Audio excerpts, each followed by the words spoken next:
Welcome to episode 11 of Discourse in Magic. This episode was super exciting for us. We got to sit down with our good friend Aaron Fisher and his partner Adam Grace in Conjuror Community, and it was a real blast. They got to talk to us quite a bit about being a friend and how to be helpful in Magic and how to really help one another in the areas that they need and how to make sure that when you work together, you're doing it well.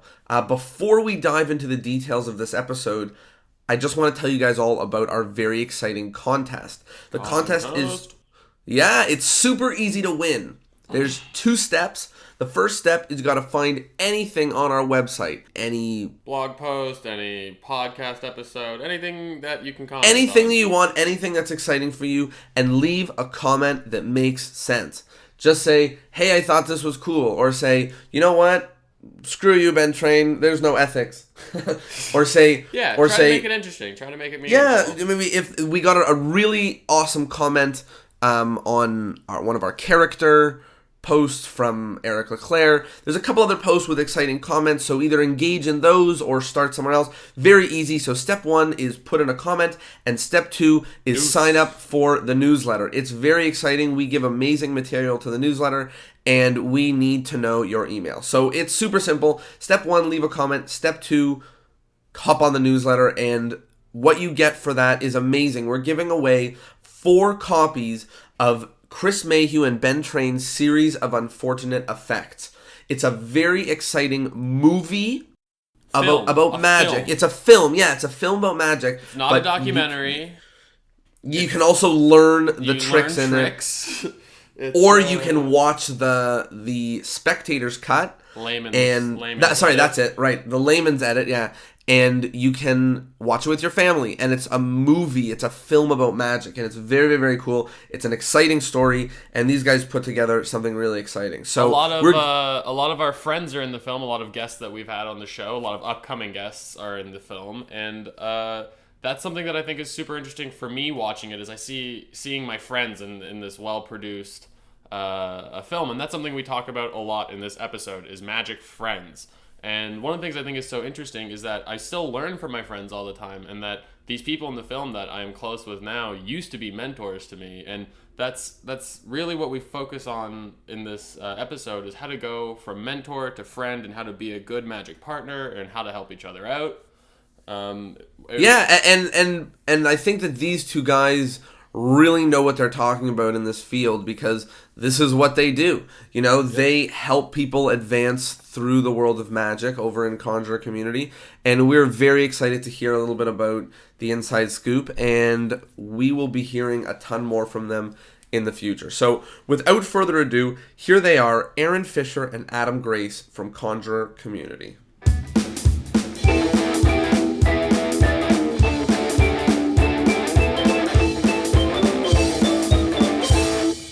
Hello and welcome to Discourse in Magic. My name is Jonah and I'm here with Tyler. How's everybody doing? And we are here with 2 very good friends from Conjuror Community, Aaron Fisher and Adam Grace. How are you guys doing? Yeah! This is so exciting to be here on your show. Yes, it is, man. Thank you so much for having us. It's really cool. Well, thank you for being here. We're very, very, very excited to have you guys. You guys are doing some awesome things with magic online, and that's sort of something that we are getting into. So it's a perfect little center of this Venn diagram. And I think that people are going to get a lot out of what we're going to talk about today. So just to start, as we usually do here, we like to ask how you started in Magic. So this is one of the first recordings that we've done, which has 2 people. So we'll start with Aaron and then we'll move over to Adam. So how did you get started in Magic and how did you sort of get to where you are right now? Oh my goodness gracious, how to put 25 years into 30 seconds. I always liked magic as a child. I got to see a Mark Wilson magic show production at a theme park when I was a kid, and I definitely knew at that time I was more interested in magic than everybody else in the family. I made someone leave a Chinese restaurant early so I could watch David Copperfield go through the Great Wall of China.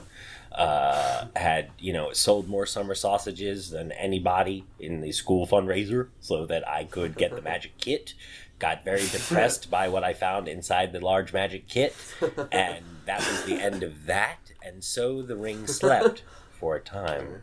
And then around sophomore year of high school, my math teacher showed me a trick. Actually, it's always funny, the summer camp connection, because I met you guys at summer camp. We're camp buddies first and foremost from Sorcerer's Safari. What?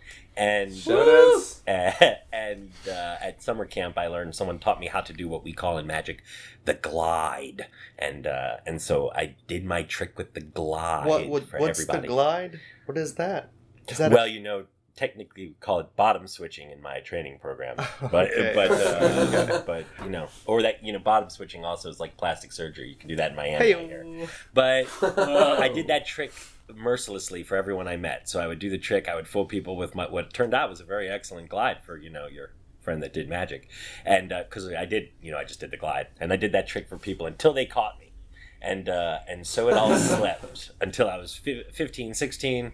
Then my math teacher fooled me with a trick, and I did my trick for him, and he went, "Young man, that is a very nice glide." And I went, "That's called a glide?" And he went, "Yes." And I went, and I felt like I had just discovered dim sum. I said, "Well, if that means there's more of them." There was a whole menu, and you were just totally. You were just eating one thing on it. And so the next day, he brought in his copy of The Royal Road to Card Magic. My math teacher lent it to me.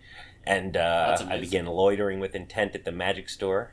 The world was forever changed. He doesn't even know what he did. Oh, he knows. He does. Oh no, he's a subscriber. He paid, Oh, amazing. He's in Community. He gets to take credit as my maker. In Teach the God. Vampires. I never knew that. Can you tell us his name, or is it super secret? His name is John Forrest. I'd like to say hello to John Forrest, Professor. Shout out to John Forrest. Johnny boy. Forrest Yeah, of the it's Susan actually High School funny. Rams. Yeah, me and Tyler are both mathematicians. Yes. We both study math, so there's a whole loop connection going on with math and magic. Are you guys telling me that you are mathemagicians? That's exactly what I was trying to say. I was trying to say it without saying it. I was trying to give that to you on the silver platter. So you're picking up what I'm putting down. I used to put that on my business card when I was trying to impress ladies in Los Angeles, and I'd be at the Chateau Marmont. I would, I would definitely put mathemagician on my calling card just to see if it. My favorite math. Ask what I did. What my favorite math magic trick is? What is it? Think of a number. Got it? All right. Think of a number between 1 and 10. All right, double it. Got it. All right, add 10 to that number. Mm-hmm. All right. Are we all doing it? Are you guys doing it over there through the magic of the internet? All right. All right, you got a new number now, right?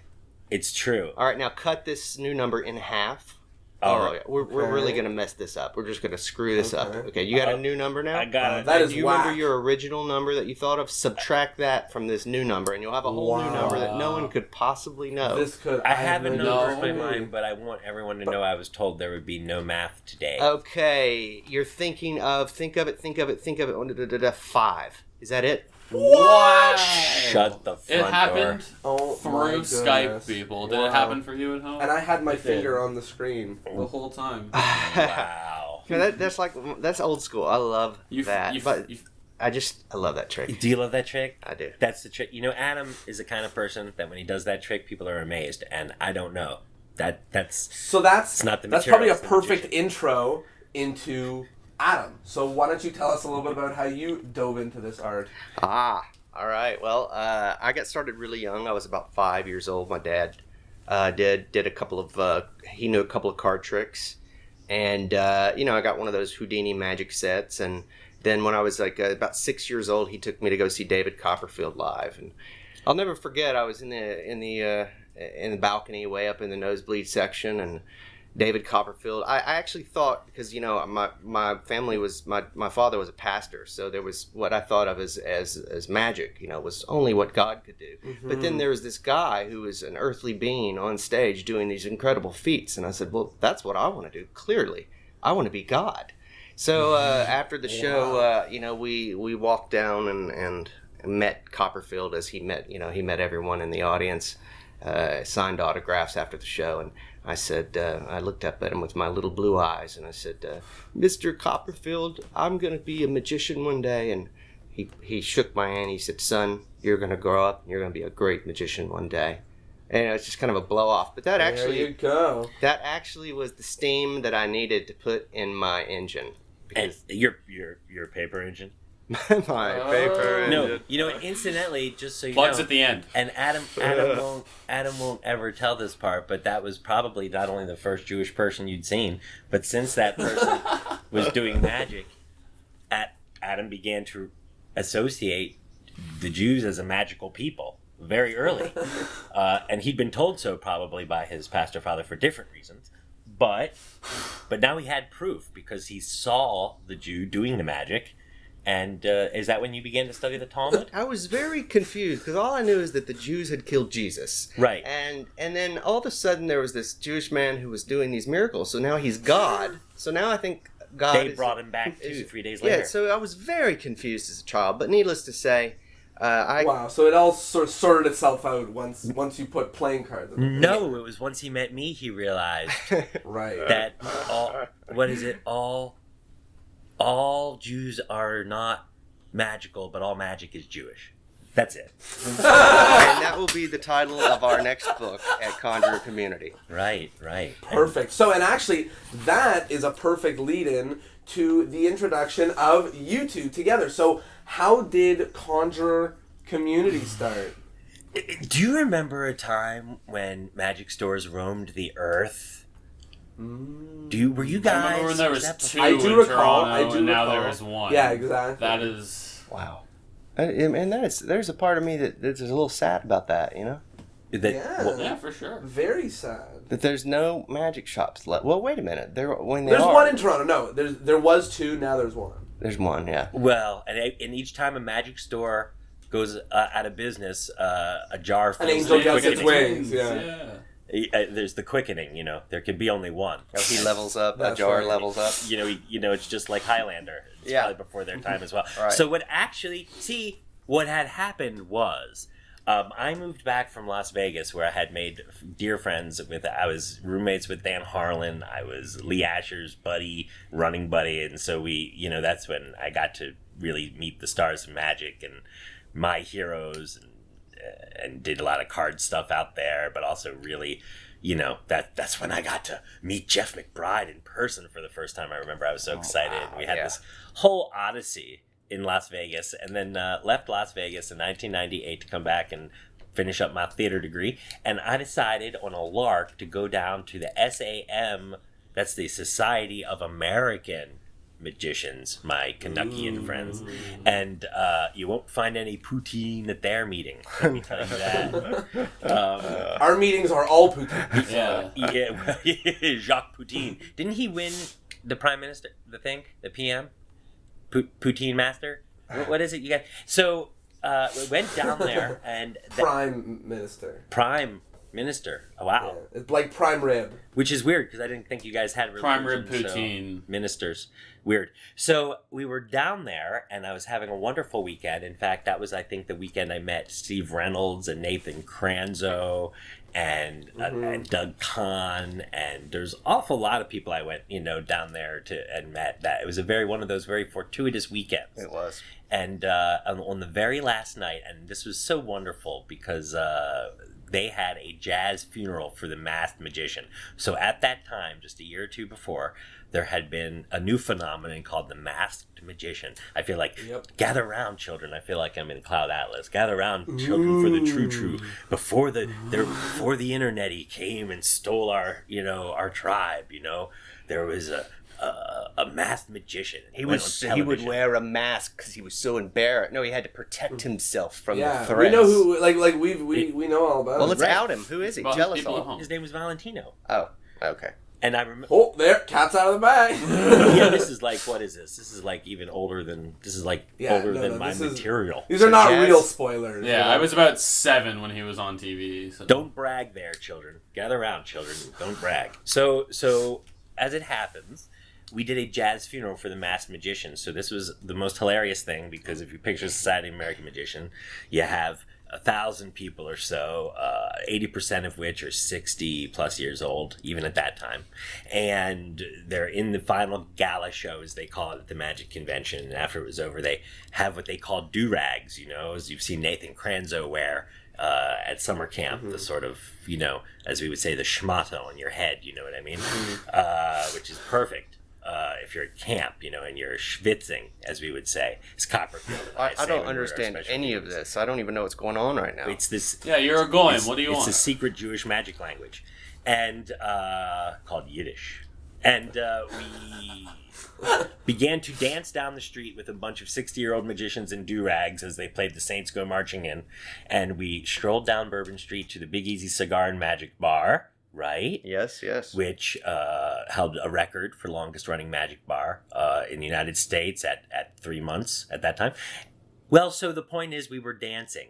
And we were dancing, singing with our umbrellas, dancing down the street. Ended up in the Big Easy Cigar and Magic Bar. And in that bar, we were hanging out, doing magic. It was the last night of the convention. There were revels. People were drinking red drink and green drink. It was like a cross between Dr. Seuss book and Mardi Gras. And appeared out of the smoke, Poof.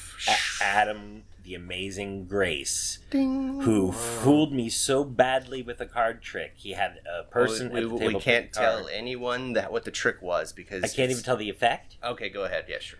Well, all I'm saying is my girl picked any card. She thought of any card she wanted, and Adam did some hocus pocus, and all before I knew it, he had her thought of card was under my buttocks, and and I thought, who was this mysterious mask? And how did he get such mysteries when he was not of the Hebrew tribe? And I wanted to find out the secret.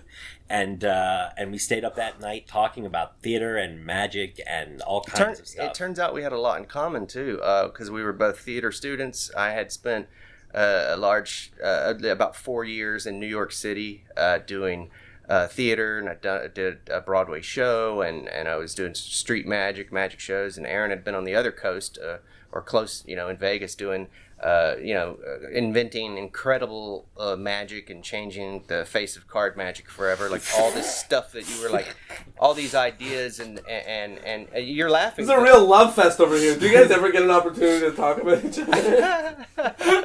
No, I mean, we actually are a mutual admiration society. I mean, that's why we hang out, is because, I mean, this is a wonderful segue, Jonah, into the fact that you guys know, because I met Jonah and Tyler at Magic Camp, that when you make magic friends and you are brought together by this weird, powerful desire to be a magician, which no one knows where it comes from.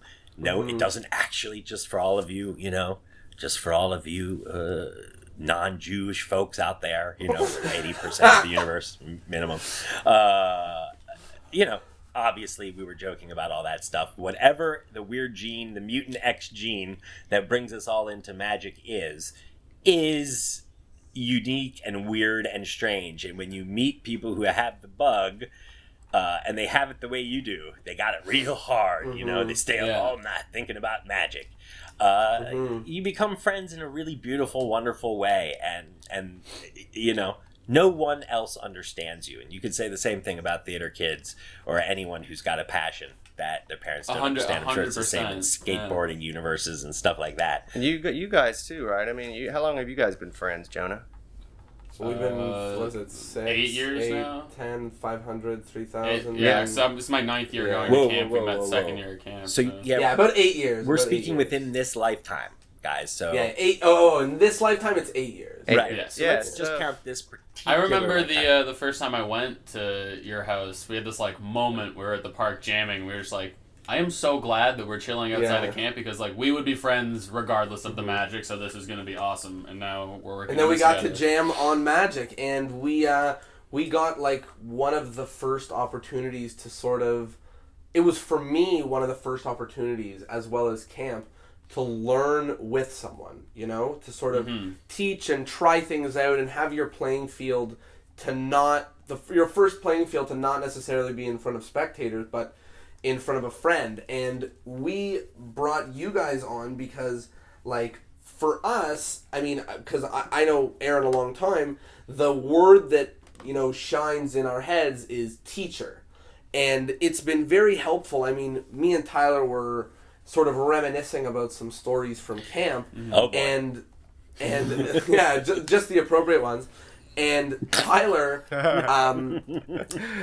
Tyler had an interesting story about learning the pass. Yeah, so one of the things we do at Magic Camp is every day we run different electives, and there's different magic activities or juggling and things like that that are being taught, and you get to pick what you're doing. And one of the things you ran, the electives you ran, was a workshop on the pass. And I didn't do the pass at the time. It was pretty early on in my Magic, and I was super, super excited to go and like watch your hands and like watch you be like, do it like this, do it like this. Uh-oh. And what you did was make sure that everyone puts their deck of cards in their pocket, and we just sat for an hour and we read Erdnase. And it was just God. Word for word read Erdnase, and it was like you read a sentence, you'd be like, now we're gonna go back and look at the fourth word of this sentence and think about what that really means. And I was so at the beginning upset because I was like, I'm not learning. And then I don't know how, but later that night I was doing the pass worlds better than I ever could just from that hour. So look at that. It really shines that you know what you're doing. That's very sweet of you. You know, the truth is I had a long running bet with Lee over the period of 3 or 4 years. I was still getting 2 kids showing up at my elective, and I had to bet with Lee that by the time I'd done this 2 or 3 times, I could get 0 signups from the same classic patch excitement pitch, you know. And I was really just trying to get it to the point where no one ever asked me to show them Magic at camp again. That's not true. No, I'm just teasing. Oh, you have me on the greatest joy of camp is hanging out peacefully while the kids get really excited about whoever they've carded in to do memorized deck miracles this year. You know, it's a wonderful thing. Well, one thing I've noticed, Aaron, and this is because you talk a lot about camp, and it comes up a lot in interviews that we do, and it comes up a lot. Dorks, all of us. Well, it's the community, and camp has done what, and I think this is what we were even talking about a moment ago. Like, camp is that form of community. It's something that you need in Magic, because Magic, it really doesn't need to be a one person sport. Like, you in your bedroom, although a lot of practice time is that, like, it's meant to be shared with people. And so without community, the other 50% of the enjoyment of Magic is missing. And I'm just always surprised by how many people you've met at camp that I continue to meet that are just cool people, like you two, Jonah and Ty. I just keep meeting more and more people from camp, but it's just the community of it that brought all of you together, which has brought us this far. I remember you were signing a record deal and you were getting out of Magic, when I was getting super into camp, and I was like, you gotta come to Magic Camp, we're having so much fun. And you literally couldn't. Your dreams were coming true. You had to go on the road and play rock and roll music. But if I could just continue the love fest for one moment, in all seriousness, I don't remember if I've seen Tyler. I don't think I've seen you on stage at camp. Have I? Personally? I don't believe so. I may have been in the middle of an illusion act, and you may have followed them, and so I may have stepped outside. But you're sawing a woman in half. The famous one you do. Your famous sawing. I saw Jonah do some magic on stage at camp last year, and I knew he was a great guy, and I knew he was great with the kids. And you can really tell at camp instantaneously who. It's just like any other quote scene. You really know who's having a good time and is enjoying the situation that you're in, and you can really tell who's looking for bug spray, all week long, if you know what I mean.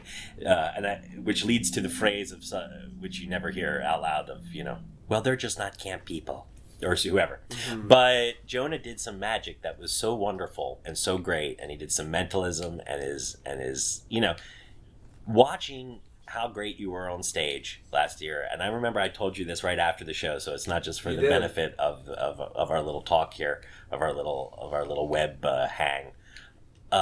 You were awesome. For the podcast. You were awesome. And we're very official. It's a podcast. There's a structure.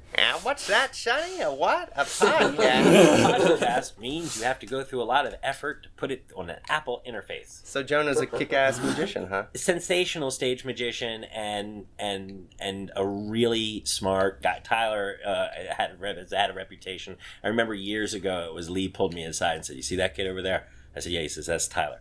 I said, "Yeah." He says, "That kid is really smart." That's a smart. That's smart a big kid. compliment coming from Lee Wow. Asher. And so don't tell anyone. But Lee has been secretly looking to Tyler for what's coming up next. Don't tell what's the anyone next this. level stuff. Don't tell But- anyone this Yeah. either, but I suspect that truly Lee Asher actually runs the entire world of magic secretly. I totally understand what you're saying. Yeah. We'll make sure that nobody hears any of You know what? this, by the way. Obviously, guys. That's since everyone knows what Adam's saying. Obviously, it's one of those secrets that everybody knows. No. Lee actually doesn't secretly run magic, and if anyone ever says that I said otherwise, I will totally sell them up the river, because one of the first rules about Lee Asher running magic is Lee Asher does not run magic. Anyway, we must move on now. So, but speaking of this, Yes, let's. Lee, Let's try to get through some questions. but thank you very much, because that means a lot. And one of the things is after I was up on stage, we had a very long 6, 7, 8 hour long conversation about magic and theory, and that sort of thing is the reason why me and Tyler created this project, is because we are really into the conversation and the helping each other and the teamwork aspect. And I think you inspired both of us in more than just that way by giving us that conversation and giving us an interest in that sort of conversation. But you've also inspired us with the platform you've created for teaching technique. So let's not dive just for in. teaching technique. I mean, that's the thing. It's for doing all the things that we do with Magic Friends. So let's dive in and talk about that. So what do you do? Yeah. How do you work with a magic friend? Let's start with in person, then we'll talk about how to work with the internet. But in person, if you have a magic friend, what's your advice to how to gain some solid ground? Be a good friend. I mean, I had some magic friends early on in my magic life. Of course, when you start in magic, all of your magic friends, for everyone I know likes to be the dumbest guy in the room. So I remember, and when I was a kid and I was first going to my first magic conventions, there were a bunch of kids hanging out. The SYM kids were hanging out, and I could see them over in the foyer. And I thought, well, I don't want to go hang out over there. Those guys look like they know about as much about magic as I do. I'm going to suck up to the grown-ups, So I wanted magic friends that could, help me learn magic. You know what I mean? So I'm so sorry to reference the poor film Rising Sun, starring poor Wesley Snipes and Sean Connery, where Senpai and Kohai, listen to me, Kohai. In magic, in most apprenticeship type fields, the student-teacher relationship is not really as effective as that old Senpai Kohai idea, which most of us gaijin learned from that silly little movie all those years ago, which is that we're all just friends. So, for example, I met Tyler when he was a camper, and technically my role was magic teacher and his role was magic student. But what the older guy knows is that is going to blur away within the space of a couple years. We're helping you get a few, what I would call your craft, your actual craft of magic, which is, how you get your chops, how Adam would say you play your scales in music, and how the things that you really just can't work out on your own. And that within a few years, and within a twinkling of an eye, you're going to be looking at that same person that you met as a camper. And, I already can't remember a time when Tyler was a kid. You know what I mean? Right. And I always knew that, because of how it was with me and, guys like Eric Mead, who were really kind to me, and a lot of them aren't around anymore, but, I mentioned Eric because he was one of the youngest of the masters, who was, my bro. But he was always very careful to tell me, this is how it is right now. I'm helping you out right now.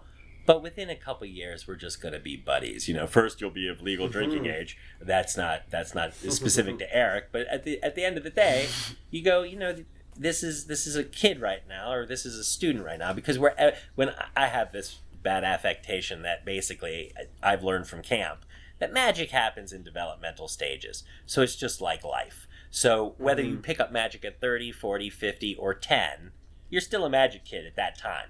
Which means... You still have to go through the same phase. Yeah, you're still going to need to buy a Nikito coin box. You know, you're still going to want to know what the brass is all about. You're still going to go, whoa, I've never seen a card that does that before. What do you mean a quarter folds in half? Oh, what do you mean I paid less for this quarter and it doesn't fold in half as good as the other one? You have to go through all the same stuff, the same, you know, as we would say in the 80s, the facts of a life. You know, and you know that after you go through those stages... from the front of the counter in the plastic poo to the back of the counter in the packet tricks and this is in the virtual magic store that doesn't exist anymore. And then the virtual magic store in my memory.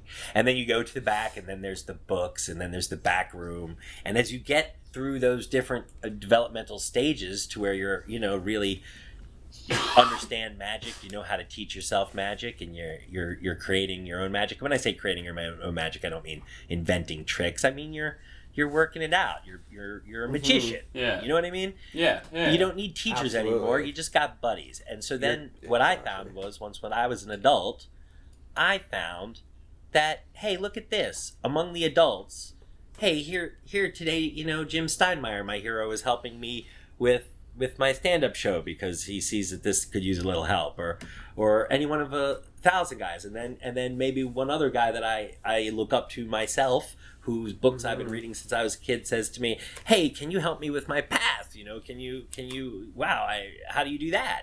And so at the end of the day, we're all just friends. It's just that when we see a friend who is a couple developmental stages back in the pipeline, it's our job to be a friend in that way.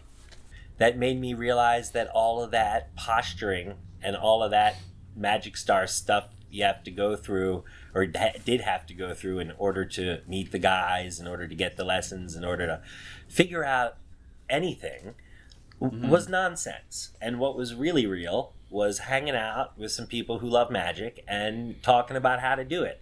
And hanging out with guys like you and I remember Keith at that time.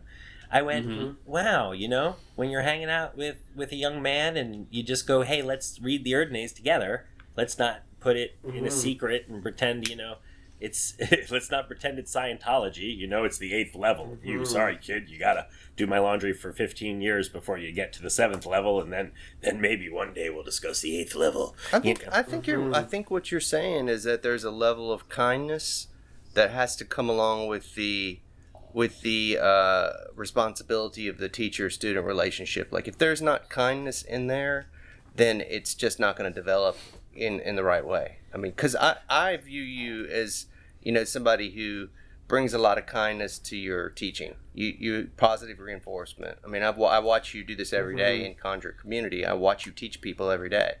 And, you know, you could always say negative things, but you choose to focus on, you know, the positive aspects of their learning and their development. And I think that's encouraging. That's helpful. And I think that's important in the teacher-student relationship too. And creativity and art and being a human being. Yeah, I was just about to say, and also in your performance of magic, like, you don't want to be talking down to your audience when you're showing them that you know something they don't know. Right. You know what I mean? You want to be kind and respectful and let them enjoy the lesson that they're going to get. Yep.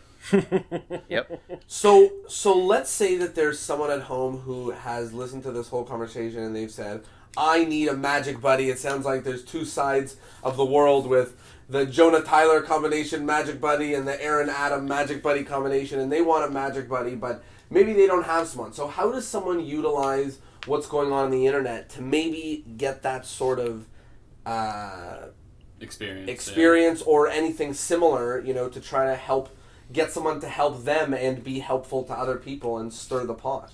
You gonna put it in the walnuts? No, Adam. What do you think? How would you go about it, man? Well, Adam's always been better at making friends than me. My first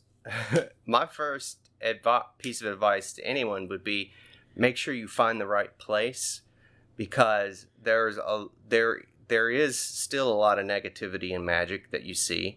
We try, especially at Conjuror Community, like, we try to protect ourselves from that and protect our members from that, and just keep that on the outside, because it really has no place in the learning process or even in magic altogether. I mean, this is supposed to be fun and helpful. So finding the right place, like that's really, and also in that like student relationship and in that like friend relationship, it's fun, and it's for something of magic where there's this like air of secrecy, like a good friendship and relationship or teacher-student relationship, there's complete openness, and you don't need that. You don't need the sort of like giving a cliquey hierarchy. Yeah, or half a solution or half a problem, or if you can figure out how I do this, I'll tell you how I do the other thing. Right.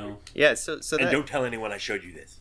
Yeah. Yeah. And so step one, find the right community, and the rest will unfold like it's supposed to in the right way. But and I think that's really good advice, because I think that, for me, like my communities were, Browser's Den first, which is the Magic Store in Toronto, and then, wider to Sorcerer Safari, and, now it's building to the community of Toronto and, Canada, and we're feeling the movement already. And it's sort of, I think that's sort of good advice to say, like, find the places that you can hang out. Referring to your community as a group of friends, I think, is perfect. It's like, you don't want to force yourself into a group of people who are not nice to you because you all like rap music, right? Right. You want to find some cool people that you like chilling with who happen to like rap. That's too, why we chose that name, I think. That's why we chose the name. But I can say this with Jonah and Tyler here. It was camp where I actually finally saw that exist in Magic. I knew through making friends like Lee and Adam and Nathan and our bros, as we would say in our group, our gang of friends, that we could have some of the best friends in the world. But when we went to summer camp, Magic Camp was the first time I actually saw a group of people where, because of the summer camp sort of mandate, what we were there to do, there's a general understanding that, we're here to be kind to each other. And that we're here to support. Certainly nothing is a secret in that sense of the word. Like nothing's protective. It's all about being helpful and positive. It's like the Buddha said, say that which is true and helpful. So something can be true, and if it's unhelpful, I might not share it with you. That doesn't mean it's a secret that I'm hiding from you for my own sake. But what we learned, and what we learn every day, is that magic is an art, and it involves learning about yourself as you learn about the world. Your magic can only grow as you grow as a person, and all of us grow a heck of a lot better when we're shown kindness and support and encouragement, because it's scary to stand in front of an audience and share yourself. What if they don't like you? What if they, all that stuff that comes up. And the kids, of course, show us a microcosm of it. But it's like that for all of us. I don't care if you're 40 or 50 or 30. If you start to do magic, you're going to experience, what if they don't like me? What if they don't like my magic? What if it's just not any good, And what if I have nothing to say? All that stuff comes up. All of it. Especially for magicians, because you're not like an actor who's taking another person's words and putting, you have to... You're doing it yourself. You're the director and lighting guy and sound guy and actor, choreographer writer, and actor and past technician. And you know what, Jonah?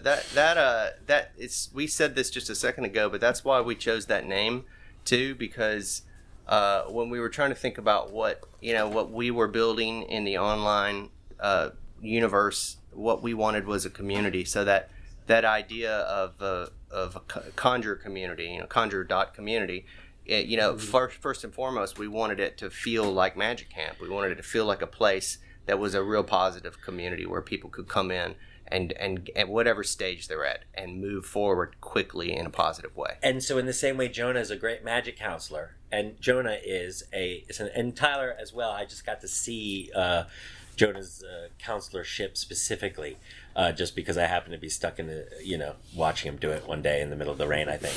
But, we're all campers, every last one of us. And just because the campers think that, someone's got a little authority to tell them when to go to bed, that's really a very thin veil, and it's only there to keep people safe and to keep the illusion of that, But generally speaking, we're all campers. We're all here at camp. We're all here to have our experience, and some of it's And teaching in and that learning. sort of like, metaphorical way, I mean, in Magic, especially when you're young or, like you said, young in the development stages, it's really important to have not necessarily a teacher, but magic that you can look up to and aspire to, Like, you gotta be fooled every now and then by someone who's better than you to, push you along this road, because, every now and then a magician feels themselves, I've started to see just about everything, And you need the guy to poke you and tell you still haven't even scraped the iceberg. And often it's that, counselor side or teacher side or leader side of that relationship, which is very like promoting in Magic, and speaking as someone on both sides of the coin, but first and foremost as someone who has been pushed forward as a student, I think it's just as important to have people to work alongside you as it is to have people that in your heart and through what you see that are, better, so that you can still have that childlike wonder that we get out of Magic. Yeah, the astonishment. Yeah, you nailed it. You're exactly right. Yeah, you have to feel the magic sometime for as long as you can, and of course that becomes increasingly more difficult. But at the end of the day, you can have instruction and you can have the material, and those are two parts of the triangle that you really, really need. But it is not complete without completing the third part. It's not complete without a community, because there's no way you can move forward in any field with the material and the instruction without the community. That's why universities work that way. That's why camp works that way. Yeah. And really any group of people that moves forward, they do it because human beings instinctually require a supportive community to survive and evolve. Yeah, and I think that in this day and age is really like the first time where Magic can have that community, because people that come to Magic Camp come from the States. They are driving from all over the place. They're flying out here. It's hard. Magicians are few and far between at most places in the world, right? So now that we have the internet, like, we couldn't start a university of magic, but I mean, we can have an online community like you guys have and like we're starting right now that really, really, just facilitate the growth of magic as an actual developed art. Yeah, absolutely. So let's talk about, how do you, if you both want to shed a little bit of light on, how does one be a good teacher and how does one be a good student? I mean, there's a lot of, I know in Magic, especially when you're talking to people have their own opinions. You don't want to stomp on them, or maybe you do want to stomp on them. So do you guys have any thoughts on... Yeah, like how do you fill that role properly? Yeah. Exactly. We practice that every day at Yeah. the community, don't we? We have to practice sometimes. Yeah, well, it's just like Aaron said earlier. At first, the lines are very clear. I'm the teacher, you're the student.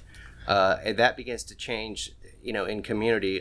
So many people have come into Conjuror Community, and they have come in as students, and now they're our friends, people that we talk to on the phone, we chat with.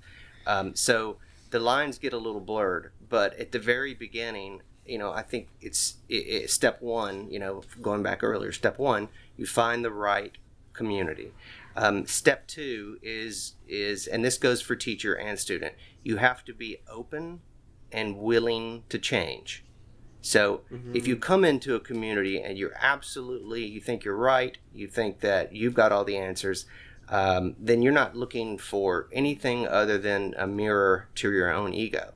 And so you have to, the most important thing in both roles is to be able to drop your ego and to, really be able to assess yourself and assess, is the other person, are they telling me the right stuff? And so being in a good community is going to ensure that right off the bat.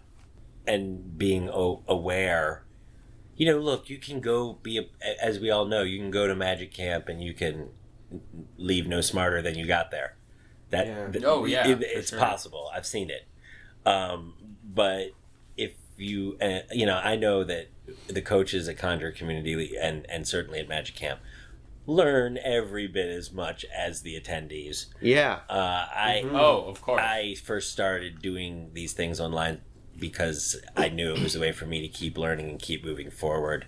And, I had, especially as I was developing the curriculum, that, because there is a curriculum, we have found and discovered as I've been, got a chance to really start working online with people and take the things that I'd learned from teaching at camp and really start to practice them with children of all ages.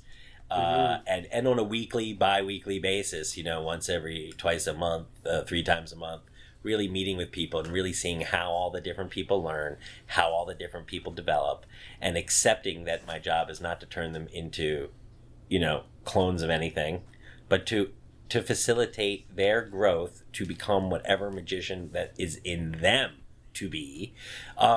All of a sudden what happens is my experience opens up and I begin to learn that the things that I thought were right, no, they were just right for me at that time. They were not the truth, they were a truth. And so if you can get your ego out of the way, and this is just friendship, guys, best way to be a magic friend is to be a friend. Because at the end of the day, everybody has something to learn, everyone has something to teach, and as I learned from my good friend Adam and my good friends Lee many years ago, if you're a good listener, if you actually care about helping the people that you work with, or that you're friends with, or that you touch in your life just by knowing, then that's, it's not rocket science. Yeah. Yep. When someone needs to speak, listen to them. When they're asking you a question, try and help, and try not to make it about you. Yep. That's right. That's it. That's 1, 2, 3, done. That's very true for, I think, any sort of education. One of the things I do outside of magic, like we mentioned earlier, is we both like math, and I tutor math, and the approach I take with teaching math is never the experience I had with math, which was, this is how you do it, follow these steps, blah, blah, blah, blah. And they didn't really look at where I struggled. They didn't really open, up their sort of educational plan to me. And the first thing I always do when I start tutoring someone new is, make sure that I understand how they learn and the areas which they struggle. So this is a great time, because we talking about community and teaching and learning, to talk about exactly what you guys are doing at Conjuror Community. Well, we're doing so many things, guys. Like, Conjuror Community is changing and it's becoming better every day. But I'll try to give you the elevator pitch. Basically, we took Aaron's, 15 years of training online and the stuff he's been doing, and this sort of systems that he's developed for learning magic, and we've borrowed from other great teachers and instructors other systems, and we've put together what we feel like is the best all-around training that any magician can get in whatever area you want to learn it in. Whether if you're a brand new beginner, we've got that in there. If you are a magician who is wanting to get more shows and get more performance opportunities or higher fees, we've got marketing lessons, we've got sales training. Basically, we envisioned it as a place where a magician in any one of those stages of development that Aaron mentioned, that wherever you're at, you can come into our community and you can move forward quickly and in the right direction with the right training, and with the right resources, So like this week, just like literally a slice of life. This week on, Adam has a show called Sell Out with Adam Grace, which, I have to say, I made the title up for that one. It's about how to market your magic. So because as Jonah and Tyler know, if you don't get booked to do any shows, then it's kind of hard to develop your magic. So a lot of people, learn a lot of stuff and want to perform and don't even think they can get shows, right? And of course, no one's a professional before they get shows and sort of just start the process. Well, we're doing a complete sales training in that show this week on closing calls, on how to talk to a client and literally, spin selling, how to literally sell your magic show and get the deal signed. So, we've seen all people in magic try and, sell marketing courses and things like that. But honestly, there's a continuum. You want to be a magician, you got to do magic shows. We want to help people get magic shows, so we're giving them sales training to do magic shows.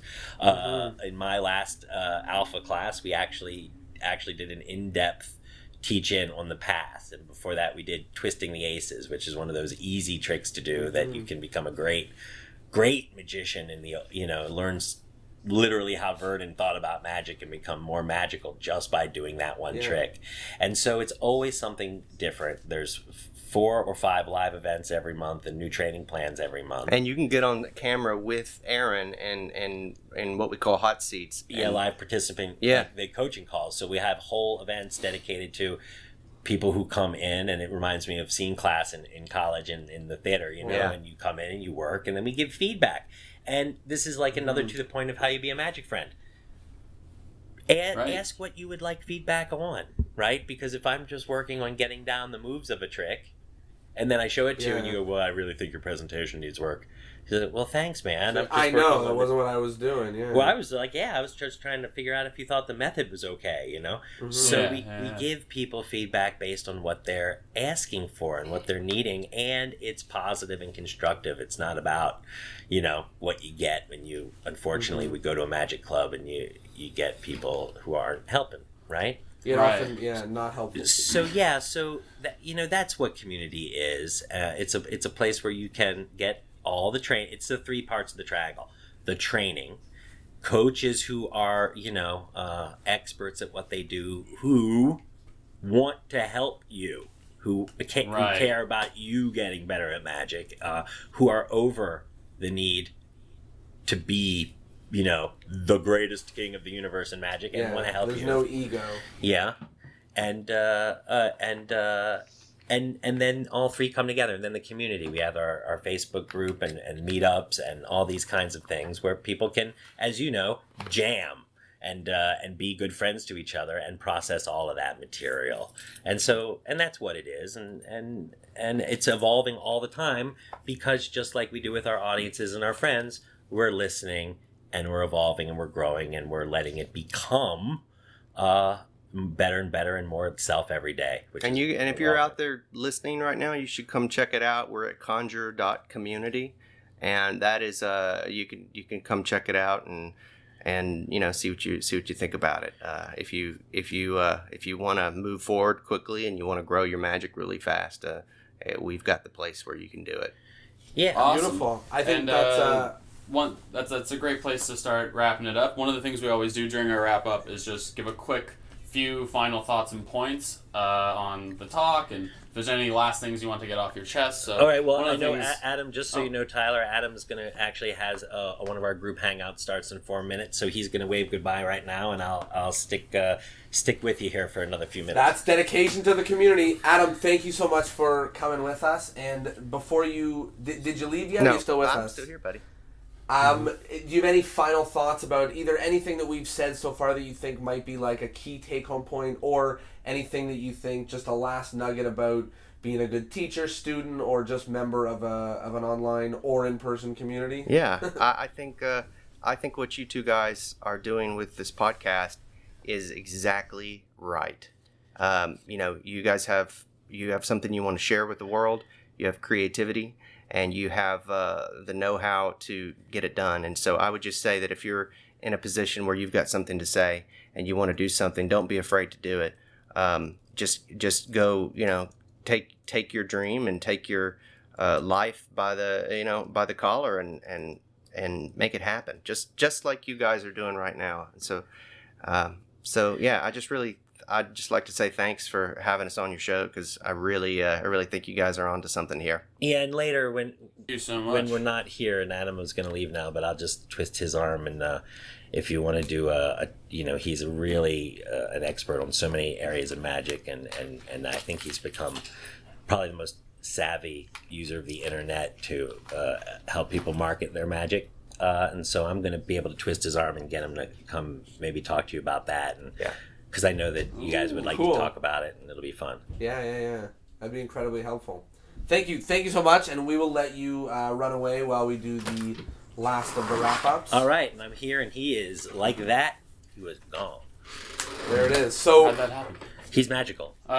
Yeah, so my final thoughts are just one thing that I think is super interesting about what we've learned here is how community helps facilitate community. We both sort of came together with someone else's idea of how people should learn and share, and then we sort of built our own ways of communicating and discussing and our own friendships, the same way me and Jonah met at Magic Camp, and you and Adam met at a convention, and I met you this at sort of Magic coming Camp. together of minds and creativity is really facilitating such an amazing growth, not only in the art but in the community itself. And I think that's really exciting about what we're both working on.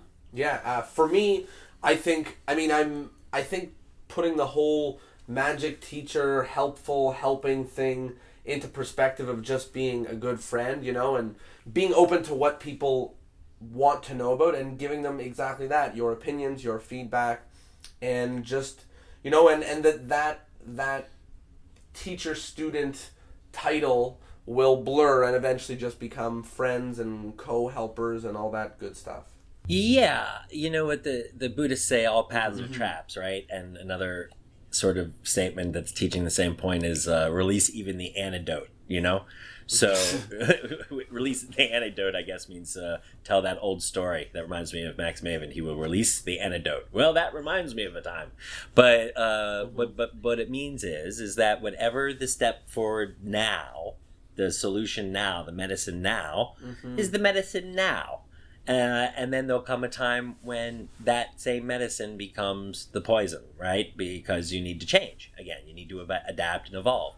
And so that's the thing about being a friend, and that's the thing about this teacher-student label, is that it's handy at some times in your life to say, I need to take a lesson or two. I need to humble myself and realize that in this situation where I'm hearing so many challenging things I disagree with, it's going to pay me much more to assume that there's something for me to learn rather than to assume that I've got it figured out.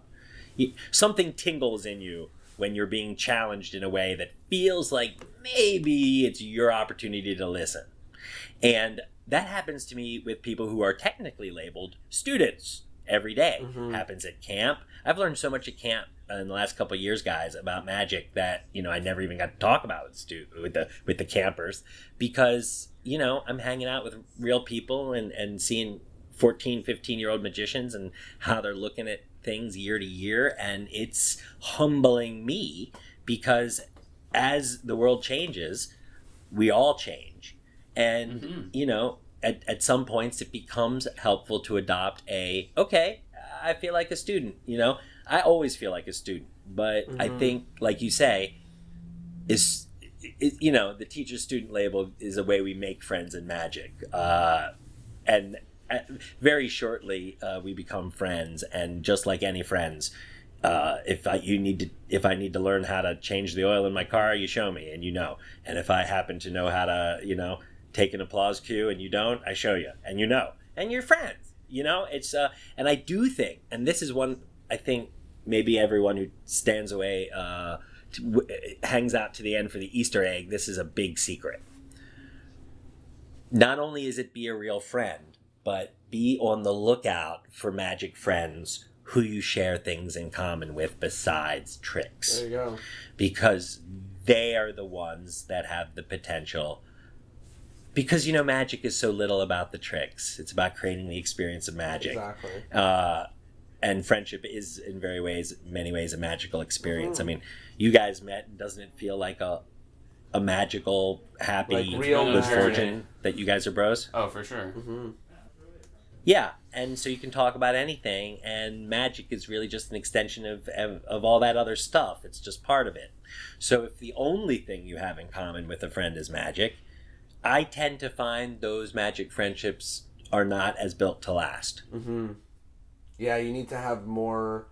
And more also, to they're not as surround yourself. beneficial, because I think your magic should be part of relaying something that's yourself, and that if you can connect on areas of yourself that are more than just magic, then you can help relate stuff to each other. And yeah, I think this is a great place to sort of wrap things up. Anything else you want to plug? Anything last shout outs before we say goodbye? Yeah, I mean, honestly, you know, I don't even really want to plug anything. You know, you guys are friends.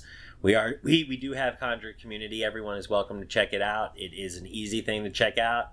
And for some people, it's just the perfect thing at the perfect time. Mm-hmm. For some people, it's the curriculum. I, as you know, I've been working for 15 years so far to develop something that is really close to a streamlined way to learn the stuff in an order that makes it much less painful than we all had to do it. And Alex and Adam and the rest of our coaches, and we hope you guys will be contributors as well, because I hope you know by now, I am really a big fan of both of yours, and that's why I was so happy that you invited me to talk, and I was so glad that Adam could come. And we think you guys are really great, and so thank you for having me. Frankly, I appreciate the chance to get to talk to you guys and help anyone who's interested and really loves magic in any way we can. And I know that that's what you guys are about, and that's sort of what I see out of you at camp, and that's why I knew anything we do together is going to be focused on that same process. And as long as that's what we all are into, everyone's magic's going to get better, everyone's going to have more fun, and that's and everyone's going to keep growing and having a good time doing it, right? Awesome. And I think that is a perfect way to wrap up this sort of talk about helping each other and learning how to do that both in person and online. We want to give a big thank you to Aaron and Adam, and big thank you to everyone who listened at home. Exactly. And as you can tell, we mentioned quite a few times as a major tool for us and for community, Sorcerer Safari and Conjuror Community. So if any of those two names are new things to you, please feel free to look at Google and type it in and find it and check it out, because those are things that really benefited us. And yeah. Go ahead. I didn't mean to interrupt. I know the connection's a little weird, but at Aaron Fisher Magic, we have, you can get, I think, a coin vanish and a card trick that we've got sort of set up there for you to get for free that, is a sort of a slice of some of the greater curriculum. And I'm pretty sure if you have never seen anything that we do, go check out that coin trick, because, it is what you and I would call a finger palm and a vanish. And so, of course, nothing new there, except if you go through that training for 5 minutes, you'll say, wow, I never approached it this way. This is working a lot better than I ever thought, and I have a feeling I'm going to be more confident, and this is going to look more like magic. And so you can really see, that there's a little bit of secret sauce in there that has been developed over a long period of time working with so many campers and so many friends, that is designed to not just show you that, hey, I'm a coin guy and this is all my crazy coin stuff, but it's more like if you follow it in this exact step-by-step, micro-step pattern, this can come along a heck of a lot faster than you may be thinking currently with the current approach. And so for some people, it's definitely about that curriculum. And so go try it out and check it out and enjoy it. And I have a feeling that for everyone who is anyone who feels that they could be making progress a little bit faster, for free, it's a heck of a nice thing to check out, and you're welcome to it. And if you want to join community, that's great. And if you don't, please enjoy the magic anyway. Well, there you guys. That's one of the reasons we do it, is to help. Well, there you guys have it. You get some free magic coming your way if you're interested, and always feel free to check out our website and Aaron's website. And with that, thank you so much for listening. We will see you on the next episode of Discourse in Magic. Take care.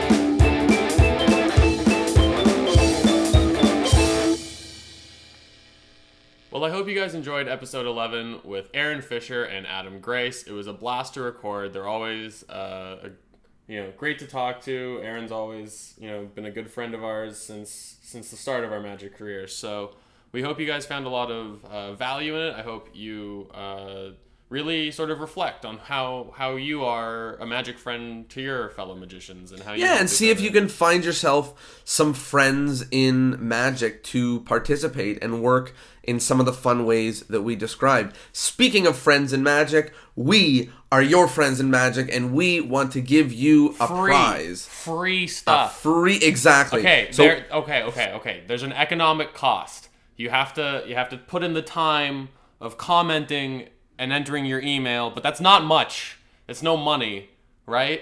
I mean, it's just a comment and an email. it's super easy. So there you go. Leave a comment somewhere on www.discourseinmagic.com and sign up for the newsletter. It's everywhere. And you will be entered to win this very exciting prize that is Series of Unfortunate Effects by Chris Mayhew and Ben Train. Anyways, thank you guys so much for listening, and we will see you all next time on Discourse in Magic. Bye-bye.